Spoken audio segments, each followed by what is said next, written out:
नमस्कार दोस्तों, welcome to my channel Prasad law. आज हम ये जजमेंट डिस्कस करने जा रहे हैं जो कि है दिल्ली स्टेट कंज्यूमर कमीशन का। अगर आपने कोई कैब सर्विस प्रोवाइडर के ऐप के थ्रू एक कैब बुक किया जैसे कि उबर, ओला, और आपकी कैब टाइम पे नहीं आती है जिसके कारण आपका काफ़ी भारी नुकसान हो जाता है जैसे कि फ़्लाइट मिस, तो कैब सर्विस प्रोवाइडर को आपको फ़्लाइट के टिकट का हर्जाना भरना पड़ेगा। चलिए चलते देखते हैं इस जजमेंट को डिटेल में कि ऐसा क्या गलती किया उबर ने जिस कारण से उन्हें एक कैब बुक करने वाले के फ्लाइट का हर्जाना भरना पड़ा। दोस्तों, इस केस में जो कंप्लेनेंट था उसने उबर की खासकर वो सर्विस बुक की जिसमें 24/7 सर्विसेज अवेलेबल थी। उसने ये सर्विसेज इसलिए बुक की क्योंकि उसे एक फ़्लाइट पकड़नी थी, इसलिए उसे 24/7 सर्विस की गारंटी चाहिए थी। उसने उबर ऐप के थ्रू कैब बुक किया, कैब आई नहीं, कैब के नहीं आने का कोई रीज़न नहीं मिला, उबर ऐप में कोई अपडेट नहीं आया।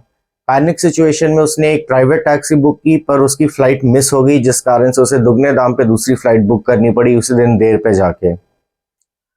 आप देख सकते हैं कि फैक्ट्स में ये आ रहा है कि he could not catch his flight. दोस्तों, इस केस में कोर्ट ने साफ साफ कहा है कि अगर कैब एग्रीगेटर या कैब सर्विस प्रोवाइडर की तरफ से कोई डिले होती है तो उन्हें ये ज़रूर बताना होगा कि क्यों वो 24/7 सर्विस नहीं दे पा रहे हैं, क्यों उनके किसी गलती के कारण कैब नहीं पहुंची है या डिले किस कारण से हुआ है। अगर वो डिले एक्सप्लेन नहीं कर पाते हैं कि वो डिले उनके कंट्रोल के बियॉन्ड था या कोई ऐसे कारण से था जिसको वो रोक नहीं सकते थे, तो इस सिचुएशन में उनको कंपनसेशन भरना पड़ेगा अगर वो डिले को एक्सप्लेन नहीं कर पाते हैं। इस केस में दोस्तों उबर ने एक और दलील दी कि वो सिर्फ एक कैब एग्रीगेटर है, वो कैब नहीं चलाता है बल्कि बस कैब चलाने वाले लोगों को कस्टमर से कनेक्ट करता है।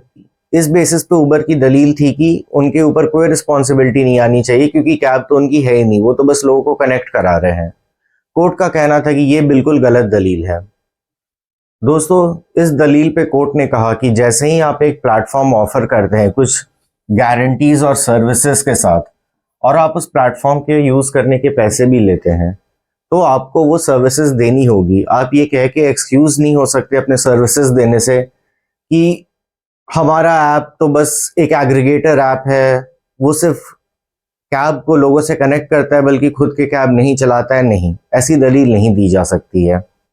कोर्ट ने साफ कहा कि इस केस में जब कंप्लेनेंट के पास कोई ऑप्शन नहीं था दूसरे कैब बुक करने के अलावा और उसको उबर की तरफ से कोई कम्युनिकेशन तक नहीं आई कि उसकी कैब आएगी कि नहीं, दूसरी कैब मिलेगी कि नहीं, पहली कैब का क्या हुआ, क्यों डिले हुआ, नो कम्युनिकेशन एट ऑल, तो इस सिचुएशन में उबर को, कंप्लेनेंट को उसके फ्लाइट के लिए कंपनसेट करना पड़ा इस केस में। तो दोस्तों, ये काफ़ी पाथ ब्रेकिंग केस है क्योंकि जनरली इस केस में तो लोग बोलते हैं कि आपके उबर का फेयर कितना था, 500-600, वो आप रिफंड ले लो, पर नहीं, वो फेयर के चलते लॉस कितना हो गया वो तो देखना पड़ा।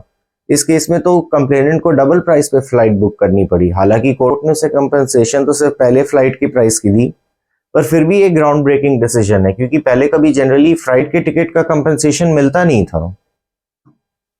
तो दोस्तों, इस कारण से स्टेट कमीशन ने डिस्ट्रिक्ट फोरम का ऑर्डर अपहोल्ड किया जिसमें कहा था कि आप फ्लाइट के टिकट के पैसे भी रिफंड करें और उबर को, कंप्लेनेंट को फ्लाइट के टिकट के पैसे देने पड़े। तो दोस्तों, आई होप इस जजमेंट के थ्रू आपको पता चला हो कि कभी भी कोई ऐसा सिचुएशन हो जिसमें कैब एग्रीगेटर्स आपको एक्सप्लॉइट कर रहे हो तो आप ऐसे सिचुएशन में ज़रूर उनके ऊपर कंज्यूमर केस कर सकते हैं, ना कि सिर्फ अपने फेयर के लिए पर उनके डिले के कारण जो आपका लॉस हुआ है उसके लिए भी।